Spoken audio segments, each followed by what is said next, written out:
Welcome to part 4 of this series, You Are Already Glorified. What a fantastic time this has been in the Word of God, and we have quite a few more episodes to come as we learn about what it means that Christ has fulfilled this promise to His people, that we are indeed glorified in His eyes because we are covered with His righteousness. We have Him dwelling inside of us, the Lord of glory. His righteousness, His salvation, His light, and His glory are all synonymous. So this is part 4, and we're going to take a look at how this glory is defended or proven. What we want to do is we want to show the gainsayers who oppose the doctrine of fulfilled glorification. We want to show them how it is fulfilled. What does the Bible say?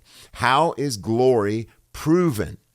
Glory is not something that we have to wait for. It's not a physical glorified body, or as one once argued in the early 2000s, glorified flesh.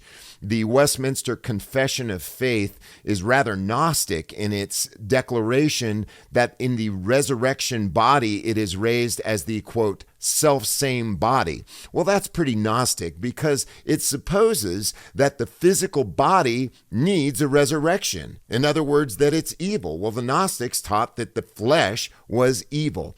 We don't teach that. There is no morality in a piece of flesh. It is amoral in as much as a rock is amoral, in as much as music is amoral. The issue had to do with the conscience. That was the goal of redemption, to restore the conscience from guilt back into innocence. That is, having the fullness of the glory of God. So this is part 4, and let's go ahead and move on. Glory, its context and connections, this is still a part of that.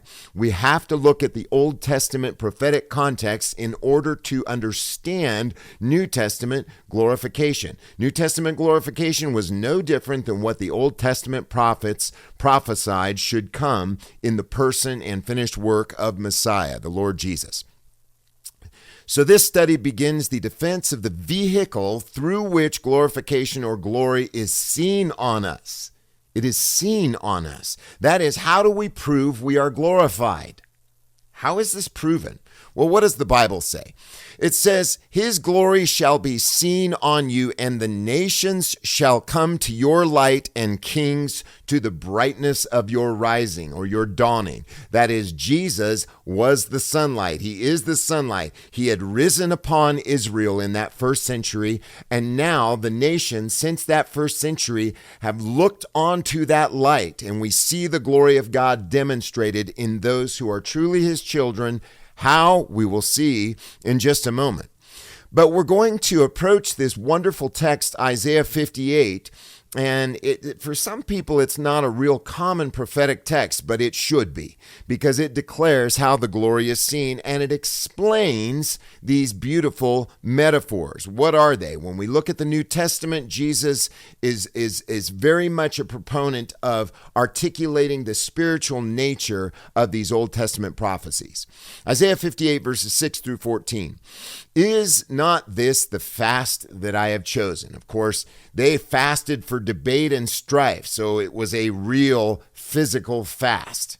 Okay, well, what does God describe as a true fast? He's not talking about physical food. Watch what He says. To loose the bands of wickedness.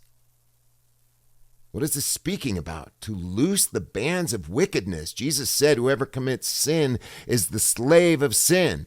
The Israelites were used to being enslaved to pagan rulers and pagan kings and pagan empires.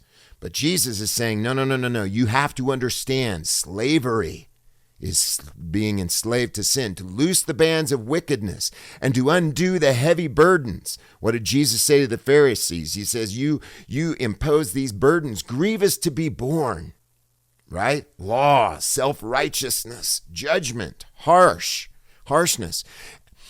The fast that God has chosen is to loose the bands of wickedness, to undo the heavy burdens, and to let the oppressed ones go free, and that you break every yoke. Well, what does this remind us of? Matthew chapter 11, verses 28 through 30. Come to me, all you labor and are heavy laden, and I will give you rest. Take my yoke upon you. There it is. Break every yoke. Get rid of self-righteousness, that bondage. It just shows one to be in bondage to sin when we trust in our works or nationality or will to save us. Take my yoke and learn on you and learn of me, for I am meek. What a wonderful contrast. Instead of that yoke that the self-righteous tried to put on people with law and heavy burdens, Jesus is saying, I got a yoke that I want you to wear. It's so beautiful. Take my yoke on you and learn of me, for I am meek and lowly in heart. The strongest man ever describes this yoke, meekness, lowliness in heart, and you shall find rest for your souls. In the Old Testament, they could not rest. They couldn't enter into the land because of their unbelief. The Bible says in the New Testament, we which have believed have entered into his rest. The true Shabbat, the eternal Shabbat in Christ. It's not on a Sunday. That's silliness. To try and change the Sabbath from a Saturday to a Sunday is just silliness. It's mixing new wine and putting it in old wineskins. Don't do that. The Sabbath is Jesus Christ. He is our rest, and we are his rest. Psalm 132 declares that really we are God's Shabbat. Those 6 days of creation represent that period where God was angry at the people and separated himself from them because of their sin while they were under law. But because of Christ, now God can rest in his holy habitation. He has made us holy. We are his dwelling place now. Isn't that wonderful?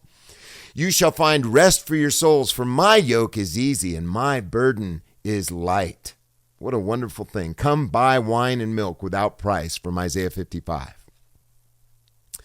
To loose the bands of wickedness, to undo the heavy burdens, let the oppressed ones go free, that you break every yoke. Bondage. What did Paul say? Stand fast in the liberty with which Christ has made you free, and be not entangled again with the yoke of bondage. So he goes on in Acts chapter 15, verses 10 through 11. Peter, I believe this is Peter speaking. Now, therefore, why do you tempt God by putting a yoke on the neck of the disciples, a yoke which neither our fathers nor we are able to bear? But we believe that through the grace of the Lord Jesus Christ, we shall be saved. That's what Jesus meant. My yoke is easy. My burden is light. For by grace are you saved through faith, and that not of yourselves. It's the gift of God, not of works, lest anyone should boast. He was taking away their apostate means of salvation. Through the grace of the Lord Jesus Christ, we shall be saved, according to which manner they also believed. Amen. What a beautiful thing. This fast of which the prophet speaks, is it not to break your bread to the hungry? We're still dealing in spiritual terms here. This isn't physical bread. This isn't physical food any more than it was physical oppression or physical burdens. No, this has to do with the issue of trying to impose burden through law. Is it not to break your bread to the hungry? What did Jesus say? I am the bread of life. That's how we do it. We restore God's people. He is the bread of life. We remind them, look, when you fall, when you are overtaken in a fault, because I'm spiritual, I will restore you. I will bear your burdens. Bear one another's burdens, and so fulfill the law of Christ. What burden? If any of you is overtaken in a fault, you who are spiritual, restore them. That's what this is talking about. That is the true fast. We're always fasting, right? We're always fasting in this new covenant age, this eternal, everlasting covenantal age. Is it not to break your bread to the hungry, and that you should bring home the wandering poor? What kind of poor? Not poor financially. No, of course not. There are plenty of institutions and organizations which do that. That's not what it's talking about. The poor in spirit, the brokenhearted, with this one will I dwell. The one who is of a broken and contrite heart. Isaiah 57, Psalm 51, a broken and contrite spirit you will not despise. When you see the naked, what's this nakedness? Physical nakedness? Of course not. It's not physical nakedness. This is where we get into a wonderful study of adornment. We are clothed with the righteousness of Christ. And when we see someone struggling, feeling like they're naked, we point them back to the robes of righteousness. And we'll get into that study in part 5.